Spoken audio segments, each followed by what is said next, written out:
Bismillahirrahmanirrahim. Teman-teman, kita kembali lagi di pertemuan kedua untuk materi Nahwu di semester ini. Setelah minggu kemarin kita mempelajari sedikit tentang mukadimah ilmu Nahwu, yaitu mulai dari pengertiannya, penemunya, dan mazhab yang terkenal yang ada pada ilmu Nahwu. Nah, sekarang di pertemuan ini kita akan masuk ke materi yang pertama di pelajaran Nahwu. Insya Allah kita akan membahas tentang pelajaran yang memang dasar awal di ilmu Nahwu ataupun di ilmu shorof. Mungkin di pembelajaran yang lain kalian juga sudah sempat membahas tentang materi ini, tapi di Nahwu juga kita akan bahas sedikit kembali. Nah, di sini Ibu sudah tuliskan ada kata kalimatun. Nah, kata kalimatun tersebut kalau kita terjemahkan ke bahasa Indonesia artinya adalah kata. Jadi kata di dalam bahasa Indonesia, bahasa Arabnya adalah kalimatun. Seperti itu ya. Jangan terbalik ya teman-teman. Jadi kalau kata di dalam bahasa Indonesia, bahasa Arabnya adalah kalimatun. Tapi kalimat sempurna di dalam bahasa Indonesia, nah bahasa Arabnya ada istilah kalamun. Atau ada juga yang menjadikan yang membuat istilah jumlatun. Ada juga yang menyebutnya dengan istilah yang ketiga yaitu jumlatun mufidatun. Jadi kalau kata bahasa Arabnya adalah kalimatun. Nah, untuk kalimat sempurna di dalam bahasa Indonesia, bahasa Arabnya adalah kalamun atau istilah lainnya jumlatun, atau ada juga istilah yang ketiga yang disebut dengan jumlatun mufidatun. Seperti itu ya. Jadi kalau Ibu mengucapkan kata kalimat di dalam bahasa Arab, maka artinya adalah kata. Tapi kalau kita menyebutkan kalimat sempurna di dalam bahasa Arab, maka kita akan menggunakan tiga istilah ini ya. Bisa kalamun, jumlatun, atau jumlatun mufidatun. Nah, untuk pertemuan ini kita akan fokus dulu ke pengertian atau macam-macam dari kalam ini ya. Nah, lanjut ke bagian yang di bawah. Di sini ada judulnya ajza'ul jumlah. Ajza'u ini adalah kata jamak dari kata juz'un yang artinya adalah bagian. Jadi bagian-bagian dari kalimat sempurna. Jumlah tadi artinya kalimat sempurna ya, teman-teman. Jadi ini judulnya adalah ajza'ul jumlah, artinya bagian-bagian dari sebuah kalimat sempurna. Nah, di sini Bu sudah buatkan panahnya. Jadi setiap dari kalimat sempurna di dalam bahasa Arab pasti terdiri dari yang tiga hal ini. Yang pertama yaitu ismun, yang kedua adalah fi'lun, yang ketiga adalah harfun. Nah, insya Allah kita akan bahas sebentar lagi pengertian dari masing-masing tiga istilah ini. Jadi apabila kita menemukan ada kalimat sempurna di dalam bahasa Arab, maka tidak terlepas dari tiga hal ini ya, yaitu ismun, fi'lun, atau harfun. Nah, sekarang kita akan bahas satu persatu, mulai dari istilah ismun dulu. Jadi ismun itu apa? Nah, di sini Bu sudah tuliskan pengertiannya.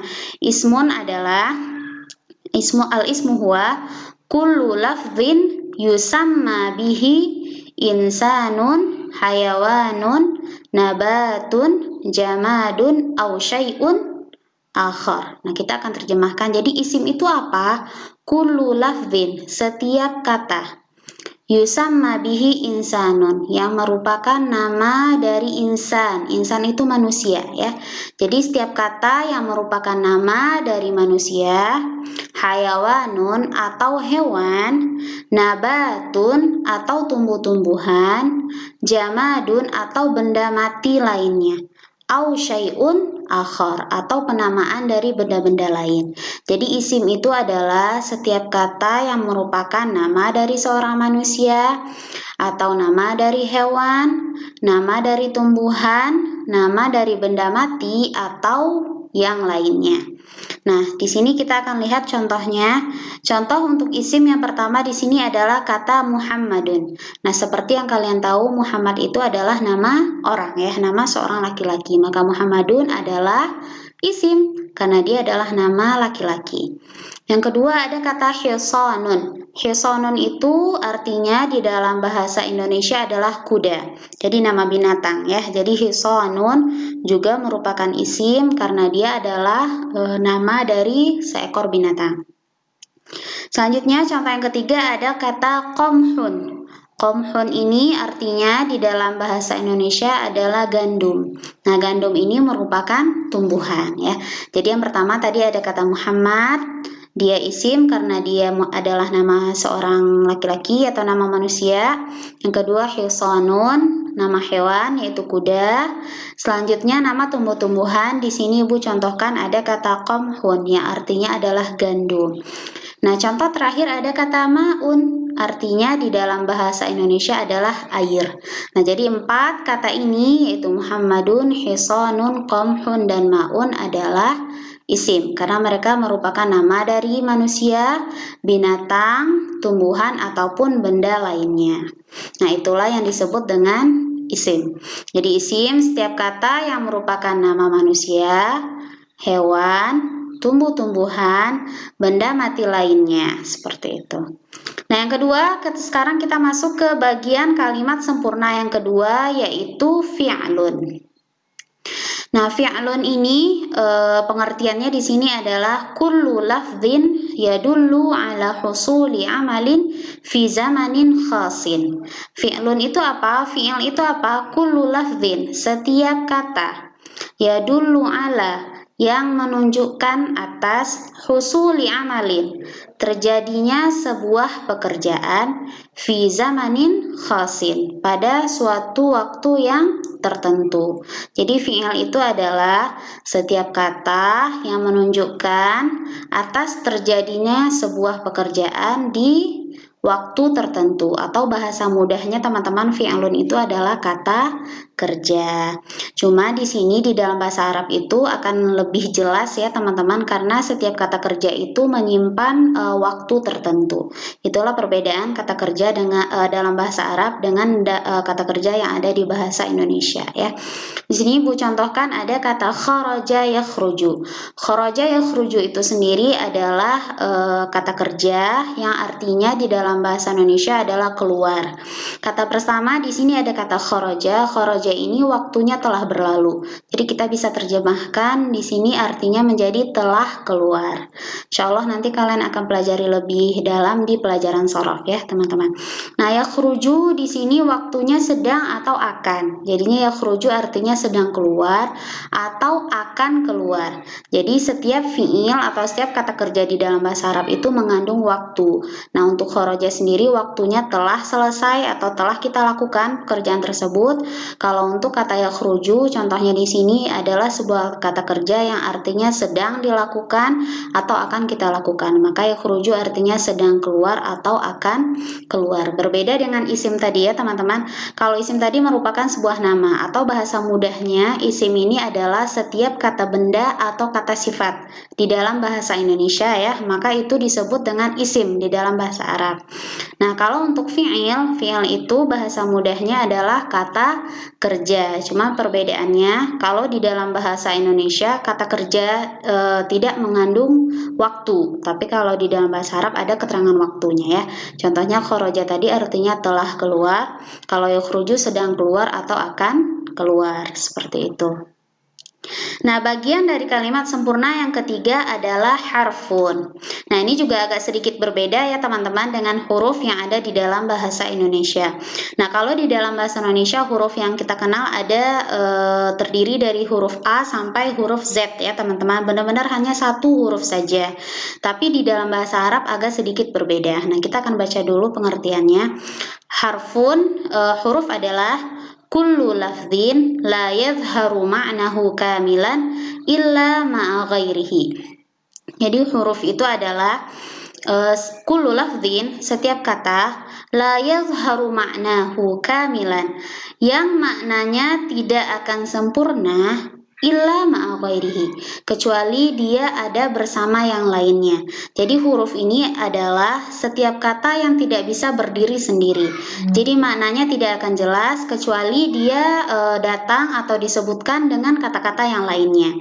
Beda kalau di dalam bahasa Indonesia benar-benar hanya satu huruf saja ya teman-teman, tapi seperti kalau dalam bahasa Arab berbeda. Seperti yang Bu contohkan di contoh seperti ini. Untuk huruf fi ini artinya adalah di. Nah, kalau di dalam bahasa Arab, fi ini sebenarnya ada dua huruf ya teman-teman. Ada huruf fa dan huruf ya. Tapi fi ini digabung menjadi satu kata yang merupakan huruf yang artinya adalah di. Tidak mungkin kan ya kita membuat sebuah kalimat hanya terdiri dari satu kata di saja.